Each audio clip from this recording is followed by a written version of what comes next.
Howdy, Scott Orlin with CINEMA-Magazin. I'm here in Austin, Texas. The movie's called Hell or High Water. The 2 stars, Jeff Bridges, Gil Birmingham. Congratulations, guys. Absolutely terrific movie.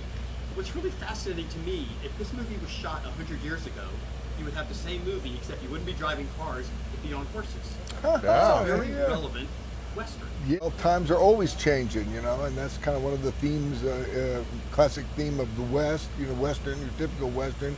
You know, you get the cars coming in and, you know, the Western ways being threatened, but our ways are always being threatened, I think.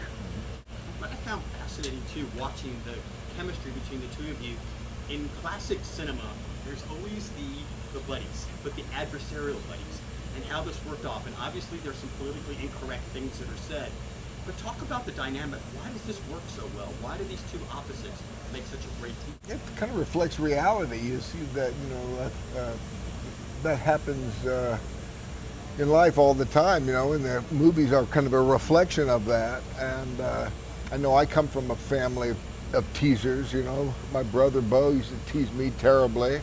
Still teases me, yeah. Yeah. And you know, that's kind of a way of showing affection and intimacy, how well he knows a person. It can feel very, you know, hurtful from the other side, you know, but that's just the way kind of things are. What I think the Texas Rangers, I mean, they're one of the most committed people and loyal people. So beneath all of that, there's a loyalty that they know that they have for one another. And this expression of teasing is really a manifestation of maybe their idea of this manly way of saying, you know, how they feel about each other and how they love each other. But you know, when it gets down to brass tacks, they're going to be there for you. I was watching this movie. It's funny because when you look back historically over films, who the enemies are. It used to be the Russians, the Germans, the Chinese. Now, banks. The bank is the person we need to watch out for, because at the end of the day, they're the ones that may steal from us. Talk a little bit about that dynamic of the movie. Yeah, and my personal feeling is like that Pogo, you know, joke, cartoon, you know, I've met the enemy and they are us, you know, Pogo says. And it's, you know, you can point the finger at the banks, but that's an aspect of just human beings. We're ruthless cats, man, us human beings. You know, what we do to each other, you know, what the white guys did to the Comanches. The movie was originally called Comancheria, and what, you know, what we've done to, you know, our Native Americans, you know. We're selfish, kind of ruthless people. That's one aspect of ourselves. And the other aspect that the movie also reflects is our capability of love and what we're willing to do for people that we love.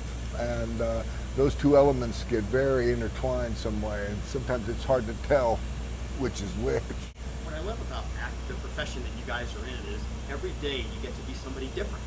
You know, you put on a different hat, you get to be a different profession. How good of a Texas Ranger would you be in real life?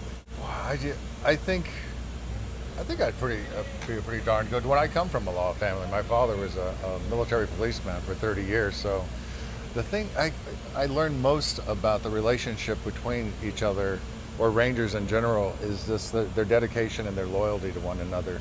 I mean, they are a family within themselves. It started that way back when they were formed in 1823. You know, they were brothers. So it's just a connection that is so reliable and so determined to watch out for one another. So I think I'd be good. I do my best. I don't know. I don't know what to judge myself. I don't know. I do my best. Kind of approach it like I do most things in life. I don't know. Leave the judgment up to somebody else. As long as you can rock the hat, that's all that matters. And the badge. Yeah. Gil, Jeff, thank you so much. This is Scott. All right, Scott.